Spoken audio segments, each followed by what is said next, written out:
Chennai metro rail நிறுவன மேலாண்மை இயக்குனர் சித்திக் மத்திய அரசின் ஒப்புதலுக்கு பின் செயல்படுத்தப்படவுள்ள கோயம்புத்தூர் மெட்ரோ ரயில் திட்டம் தொடர்பாக செய்தியாளர்களை சந்தித்தார்.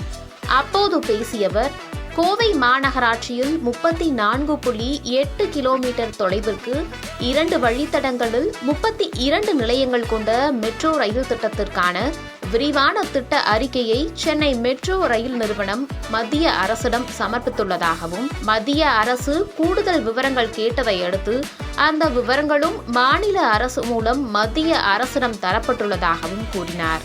இந்த திட்டத்திற்கு மத்திய அரசின் ஒப்புதலுக்காக காத்திருப்பதாகவும் அவர் தெரிவித்தார். மெட்ரோ ரயில் திட்டம் கோவை மதுரையில் ஒருங்கிணைந்த திட்டமாக சமர்ப்பிக்கப்பட்டுள்ளதாகவும், கோவைக்கு 10,740 கோடி செலவிலும் 11,340 கோடி செலவில் மதுரையிலும் செயல்படுத்தப்பட திட்டமிட்டுள்ளதாகவும் கூறினார். உயர்த்தப்பட்ட வழித்தடம் கொண்ட இந்த திட்டத்தை 3 ஆண்டுகளில் நிறைவேற்றவும், அதில் 2 ஆண்டுகள் நிலம் கையகப்படுத்துதல் சாலையில் மாநகராட்சியின் சார்பில் மேற்கொள்ளப்படும் 3 ஆண்டுகளில் இந்த திட்டத்தை நிறைவேற்றவும் இருப்பதாகவும் அவர் தெரிவித்தார். மேலும் ஜனவரி, பிப்ரவரியில் ஆரம்ப கட்ட பணிகள் நடத்த திட்டமிட்டுள்ளதாகவும், அதன் மூலம் ஒப்புதல் கிடைத்த 3 ஆண்டுகளில் திட்டத்தை செயல்படுத்த முடியும் என்றவர், மெட்ரோ ரயில் திட்டம் 100 முதல் 150 ஆண்டுகள் கட்டமைப்புக்கான திட்டம் என்பதால் 2 வழித்தடங்களில் 10 ஹெக்டேர் நிலம் ரயில் நிலையங்களுக்கும் கூடுதலாக டெப்போக்காக 16 ஹெக்டேர் நிலம் கையகப்படுத்தப்பட வேண்டியிருக்கும் என்றும் தெரிவித்தார்.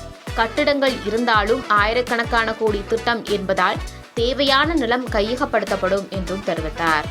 அடுத்த 40-50 ஆண்டுகளை கருத்தில் கொண்டு கோவையில் 3 பெட்டிகளில் சுமார் 700 பேர் பயணிக்கும் வகையில் ரயில்களின் வடிவமைப்பு இருக்கும் எனவும் அவர் உறுதிப்படுத்தினார். கோவையில் 2 வழித்தடங்களுக்கான டெப்போ நீலாம்பூரில் வருவதால் அவிநாசி வழித்தடம் முதன்மையாக துவக்கப்படும் என்றும், மத்திய அரசு ஒப்புதல் கிடைக்க அவகாசம் இருக்கும் என்றாலும் பணிகளை விரைவாக முடிக்கவே ஆயத்த பணிகளை துவக்கியுள்ளதாகவும், மதுரையில் உயர்மட்ட வழித்தடம் என்பதால் மதுரையை விட கோவையில் விரைவாக திட்டம் முடிய வாய்ப்பிருப்பதாகவும் சென்னை மெட்ரோ ரயில் நிறுவன மேலாண்மை இயக்குனர் சித்திக் நம்பிக்கை தெரிவித்துள்ளார்.